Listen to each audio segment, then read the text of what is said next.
இன்னைக்கு செஸ் போட்டியில தமிழ்நாடு பெரும் சாதனைகளை நிகழ்த்தியிருக்கு.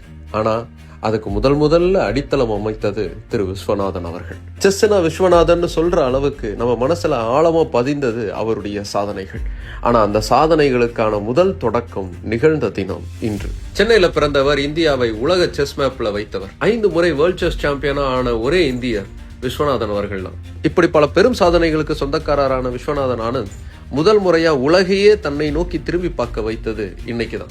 1987 ஆகஸ்ட் 2 அன்னைக்கு பிலிப்பைன்ஸ் உடைய பேகியோ சிட்டில நடந்த வேர்ல்டு ஜூனியர் செஸ் சாம்பியன்ஷிப்ல வெற்றி பெற்றார். 17 வயசுல இந்த சாதனையை நிகழ்த்தி செஸ் சாம்பியன்ஷிப்பை வென்ற முதல் ஏசியன் அப்படிங்கிற ஒரு சரித்திரத்தை படைத்தார் விஸ்வநாதன் ஆனந்த். அவருடைய ரேபிட் பிளேயிங் ஸ்டைலும் அவருடைய பொசிஷனல் அண்டர்ஸ்டாண்டிங்கும் வேற லெவலுக்கு இருந்துச்சு.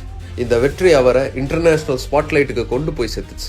இந்த வெற்றிக்கு பிறகு கிராண்ட் மாஸ்டர் டைட்டிலையே ஜெயிச்சு செஸ் வரலாற்றுல ஒரு பெரும் திருப்பு முனையை ஏற்படுத்தினவர் விஸ்வநாதன் அவர்கள். இன்னைக்கு பிரக்ஞானந்தா, குகேஷ் மாதிரியான இளம் செஸ் ப்ராடஜிஸ் தமிழ்நாட்டில் இருப்பதற்கு ஆனந்தின் இன்ஸ்பிரேஷன் தான் முக்கிய காரணம். செஸ்ல இந்தியா ஒரு சூப்பர் பவர் என்பதை நிரூபிப்பதற்கான முதல் அடித்தளம் அமைக்கப்பட்ட தினம் இன்று.